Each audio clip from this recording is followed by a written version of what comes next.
প্রিয় পাঠক, আমি বর্ণা। এই মুহূর্তে আমি আছি অমর একুশের গ্রন্থমালা 2025-এর মেলা প্রাঙ্গণে। আমার সাথে আছে বর্তমান সময়ের তরুণ কবি মিলন আব্দুল্লাহ। আমরা তার সাথে কথা বলবো। ভাইয়া কেমন আছেন?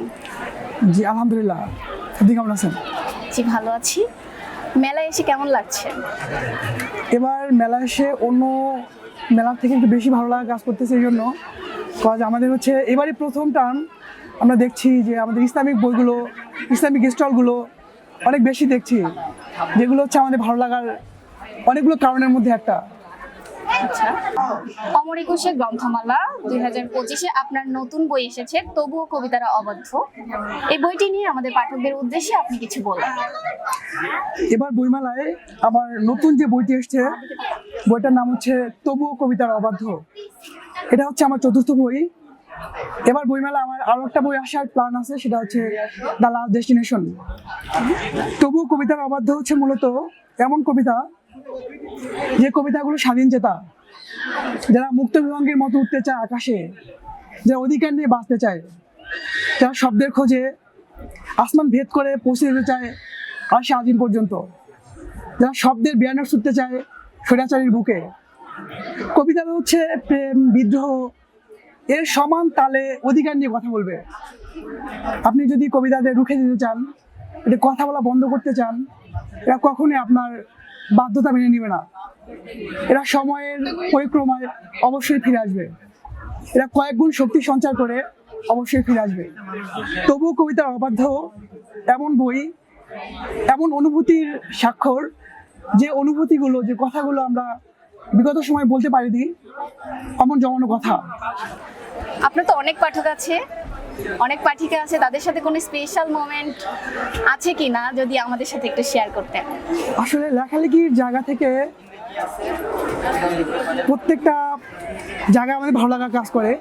এর মধ্যে ডিফারেন্ট একটা পার্ট হচ্ছে, গত বইমেলায় আমার একটা বই আসছে স্মৃতির কয়েদি।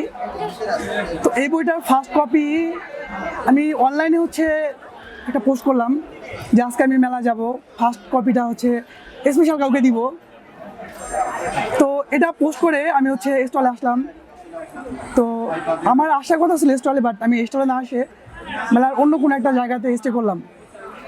তো সেই 3টা থেকে কোনো একজন বিশেষ পার্সন যে হচ্ছে মেলা শেষ পর্যন্ত জাস্ট ফার্স্ট কপির জন্য ওয়েট করলো, কিন্তু ব্যাড লাক হচ্ছে ফার্স্ট কপিটা এর আগে সেল হয়ে গেছে। বাট আমি যখন স্টলের মধ্যে আসলাম তখন দেখলাম সেই ফার্স্ট কপির জন্য এই পার্সনটা বসে আছে সেই 3টা থেকে মেবি 8টা পর্যন্ত। এই ভালো লাগা, এই যে জায়গাটা আমার অনেক বেশি ভালো লাগছে, যেটা আমি তাকে বলা নেই কখনো।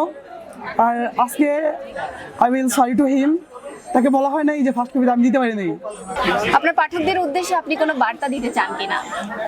আসলে বার্তা বলতে শুধু আমার না, সব পাঠকদের জন্য একটা কথা বলা থাকবে, বইমেলা অনেক বই আসবে, অনেক লেখা আসবে।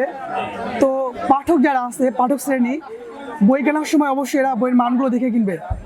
আমাদের এরকম অনেক ক্রিয়েটিভ পার্সন, ইউটিউব পার্সন, টিকটকাররা হচ্ছে এখন বই করছে, এদের সেই স্রোতের ভিড়ে আমাদের আসল লেখক যারা যারা হচ্ছে আমাদের পড়ুয়া লেখক, এদের বইগুলো প্রমোট হচ্ছে না।